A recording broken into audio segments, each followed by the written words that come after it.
সংবাদ বিশ্লেষণলৈ আপোনালোকক আদৰণি জনাইছোঁ। আজি আমাৰ শীৰ্ষ সংবাদ হিচাপে লৈছোঁ উজনি অসমৰ বান পৰিস্থিতি সন্দৰ্ভত। উজনিৰ বিশেষকৈ চৰাইদেউ, শিৱসাগৰ আৰু যোৰহাট এই তিনিখন জিলাত বিগত দিনকেইটাত কি ধৰণৰ বান পৰিস্থিতিৰ সৃষ্টি হৈছে সেই সম্পৰ্কে সাংঘাতিক ধৰণেৰে এক বৰ্ণনাতীত পৰিস্থিতিৰ যে সৃষ্টি হৈছে সেই কথা আপোনালোক সকলোৰে জ্ঞাত।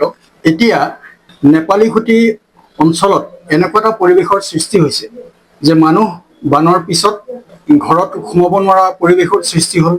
প্ৰথমতে পানীয়ে এটা অবৰ্ণনীয় পৰিৱেশ সৃষ্টি কৰিলে।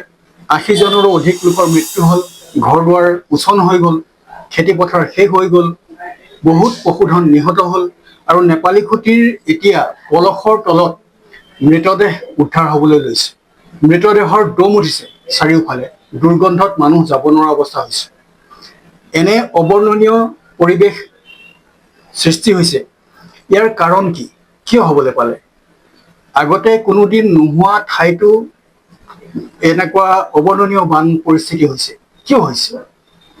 এইটো আকৌ যাতে নহয়, এনে পৰিস্থিতি যাতে আকৌ নহয়, সেইটো কোনে নিশ্চিত কৰিব? আমি কাৰ ওচৰত আশা লৈ পেলাই যাম? কাৰ ওচৰলৈ যাম? কোনে আমাক আশ্বাস দিব? কোনে আশ্বস্ত কৰিব? এতিয়া এই বান পৰিস্থিতি লৈ পেলাই যি ধৰণৰ দুধুৰ-মুধুৰ পৰিস্থিতিৰ সৃষ্টি হ'ল, প্ৰথম অৱস্থাত আমাক কোৱা হ'ল যে এইটো নাগালেণ্ডত হোৱা ডাৱৰ বিস্ফোৰণৰ কাৰণে এনেকুৱা হৈছে। পিছৰ সময়ত যেতিয়া বতৰ বিজ্ঞান কেন্দ্ৰৰ পৰা এইটো নিশ্চিত কৰা হ'ল যে ডাৱৰ বিস্ফোৰণৰ ফলত এই বানপানীৰ সৃষ্টি হোৱা নাই, তেতিয়াহ'লে কিহৰ কাৰণে হৈছে? নদী বান্ধৰ কাৰণে হৈছে নেকি? তাৰো প্ৰশ্ন উত্থাপন হৈছে। নাগালেণ্ডত নিৰ্মাণ কৰা বৃহৎ বৃহৎ নদী বান্ধ, মজলীয়া নদী বান্ধ, ক্ষুদ্ৰ নদী বান্ধ, এইবিলাকে এই বান পৰিস্থিতিৰ সৃষ্টি কৰিলে নেকি? তাৰো প্ৰশ্ন আহিছে। এতিয়া এই কথাটো কোনে নিশ্চিত কৰিব? নে পাহাৰবিলাকত হোৱা অবৈধ কয়লা খনন, এই ধৰণৰ পৰিস্থিতি কিয় হ'বলৈ পালে? অবৈধ কয়লা খননৰ ফলত পাহাৰত পানী জমা হৈ ভেটা ভাঙি ভৈয়ামলৈ নামি আহিল নেকি? সেইবোৰ কথা কোনে নিশ্চিত কৰিব? আমি কাক সুধিম? আমাক শাসন কৰা চৰকাৰ আছে। আমি চৰকাৰৰ বাহিৰে আন কাৰ ওচৰত আশা কৰিম? চৰকাৰে আমাক কি কৈছে? চৰকাৰেহে নিশ্চিত কৰিব। এতিয়া আমি জানো যে কেন্দ্ৰীয় চৰকাৰৰ অনুমতি নোহোৱাকৈ বান্ধ নিৰ্মাণ কৰিব নোৱাৰে। কেন্দ্ৰীয় চৰকাৰৰ অনুমোদন হ'লেহে বান্ধ নিৰ্মাণ কৰিব পাৰে। দেশত এনেকুৱা এটা পৰিস্থিতি যিহেতু আছে, গতিকে এই কথাটো নিশ্চিত কৰিবলৈ অতি সহজ হৈ আছে।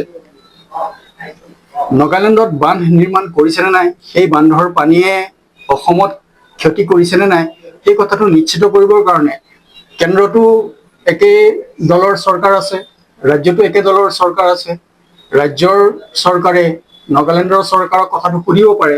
নাগালেণ্ডৰ চৰকাৰে যদি এই কথাটো নকয়, তেতিয়াহ'লে কেন্দ্ৰৰ দ্বাৰা তেওঁলোকক ক'বলৈ সৈমান কৰাব পাৰে সঁচা নে মিছা।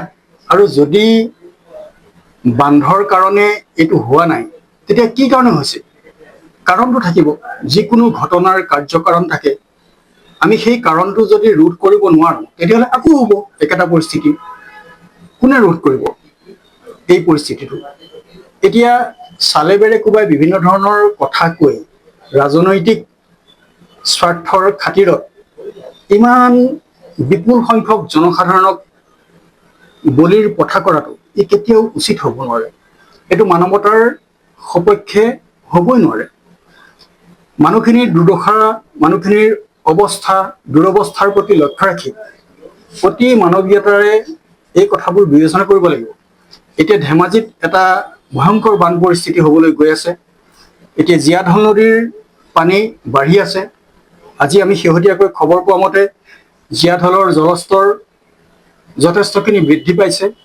ইতিমধ্যে ধেমাজিৰ কমলপুৰ আৰু ধৰ্মপুৰ অঞ্চলত লাহে লাহে এটা বিভীষিকাৰ ফালে গতি কৰিছে।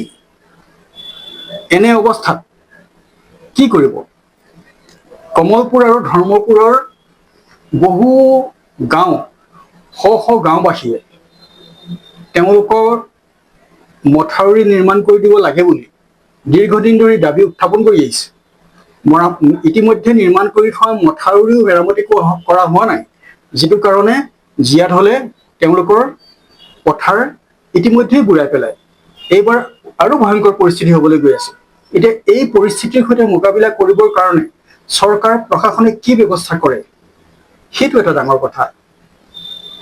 মানুহে যেতিয়া বিপদত পৰে, শাসিত জনসাধাৰণ যেতিয়া বিপদত পৰে, তেওঁলোকে কি কৰিব পাৰে?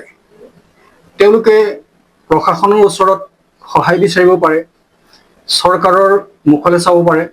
কিন্তু চৰকাৰ আৰু প্ৰশাসনে এই গোটেই প্ৰক্ৰিয়াটোক ৰাজনৈতিক আক্ৰমণ প্ৰত্যাক্ৰমণৰ বিষয় হিচাপে নলৈ জনসাধাৰণৰ সমস্যা সমাধানৰ বাবে এটা মানৱীয় দৃষ্টিকোণেৰে যদি নাচায়, তেতিয়াহ'লে অদূৰ ভৱিষ্যতে গোটেই অসমখনেই এটা বিপদজনক পৰিস্থিতিত সোমাই পৰিব।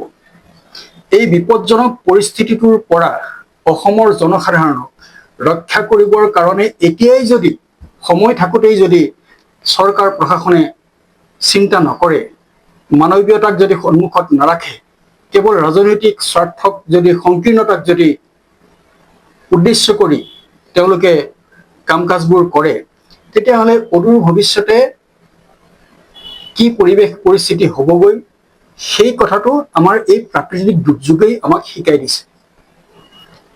মানুহে কৰা অপকৰ্মৰ ফলস্বৰূপেই আজি মানুহ দুৰ্ভোগ ভুগিবলগীয়া হৈছে। মুষ্টিমেয় মানুহে কৰা অপকৰ্মৰ কাৰণে গৰিষ্ঠ সংখ্যক মানুহে ক্ষতিৰ সন্মুখীন হ'বলগীয়া হৈছে। এই মুষ্টিমেয় মানুহখিনি এদিন বাধ্য হ'ব লাগিব। গৰিষ্ঠ সংখ্যক মানুহৰ স্বাৰ্থ ৰক্ষা কৰিবৰ কাৰণে মুষ্টিমেয় মানুহখিনি এদিন বাধ্য হ'ব, আৰু তেতিয়াই অসমত এই প্ৰাকৃতিক দুৰ্যোগৰো সমাধা হ'ব।